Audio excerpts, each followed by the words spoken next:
এই যে video skip করে কই যান, এদিকে আসেন, শুনে যান।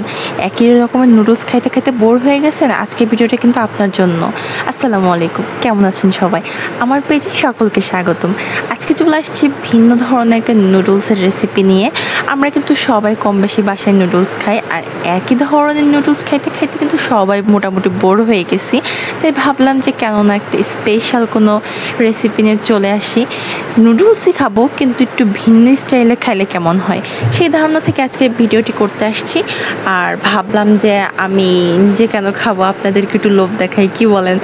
এই যে আমি তো অর্ধেক কাজ প্রথমে দেখাই দিলাম যে আমার কি কি লাগতেছে। এখন আমি বাকি কাজ অলরেডি প্রসেস শুরু হয়ে গেছে, তারপর আমি আপনাদেরকে বলে দিই। আমি হচ্ছে যে এখানে ম্যাগি মশলা যেটা আছে সেটা 2 প্যাকেট কেটে নিচ্ছি হচ্ছে শুকনো মরিচের গুঁড়া, আর নেবো একটু চিনি। আমি এখানে কোনো লবণ অ্যাড করব না, কারণ এটাতে অনেক মশলা ব্যবহার হওয়ার কারণে এমনিতে এটা একটু নোনতা টাইপের হয়ে যাবে। লবণ দিলে আর বেশি নোনতা লাগবে, খেতে ভালো লাগবে না। আর সয়া সসে কিন্তু লবণ থাকে, সেটা সবাই জানেন। আর টমেটো সস এটাও দিচ্ছি। এটা না দিলে তো নুডলসের টেস্টই বোঝা যাবে না।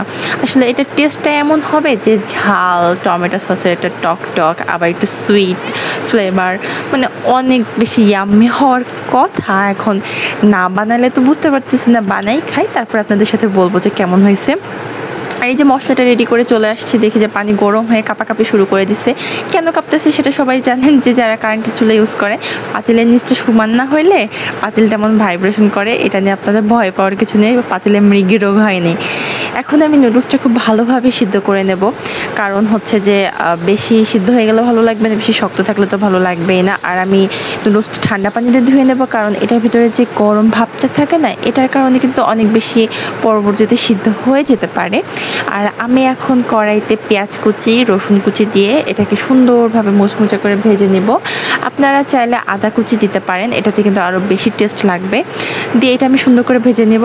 আর আপনাদের যদি সাদা তিল থাকে বাসায়, সেটা কিন্তু ওই যে সসটা করছি ওইটার ভিতর মেশাইতে পারেন। ওইটা ভাজবেন না, ওইটা ওই সসের সাথে মেশাবেন, তাহলে কিন্তু আরও বেশি ভালো লাগবে।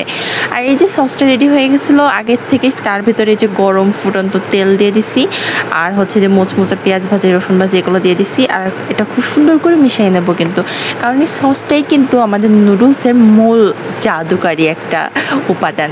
হ্যাঁ, আর এই যে সিদ্ধ করা নুডলস, এটা এখন আমি এটার সাথে খুব সুন্দরভাবে মিশিয়ে নেব। এখানে কিন্তু আর কিচ্ছু অ্যাড করব না, এটা আর ভাজবো না, আর কিচ্ছু করব না। জাস্ট এটা নুডলসের সাথে সসগুলো খুব সুন্দরভাবে মিশিয়ে নিলে আমার নুডলস কিন্তু রেডি হয়ে যাবে।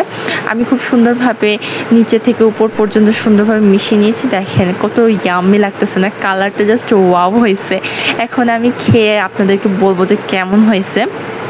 আশা করি কালার দেখে সব কিছু দেখে আপনারা বুঝতেই পারছেন, বলার কিছু নেই। আমার এখন এডিট করতে যে আমার মুখে আমার মানে লোভ এত লাগতেছে, আমি আপনাদের কথা কি বলবো, জানি না আপনাদের অবস্থা কি হবে। যাই হোক, ক্ষমা দৃষ্টিতে নেবেন, আর বাসায় কিন্তু অবশ্যই ট্রাই করবেন। খুবই ইজি একটা রেসিপি, কিন্তু খুবই ইয়াম্মি, অনেক মজা হয়, ট্রাস্ট মি। আর কে কে এটার রেসিপিটা ট্রাই করছেন আমাকে কিন্তু কমেন্টে এসে জানাতে ভুলবেন না। বা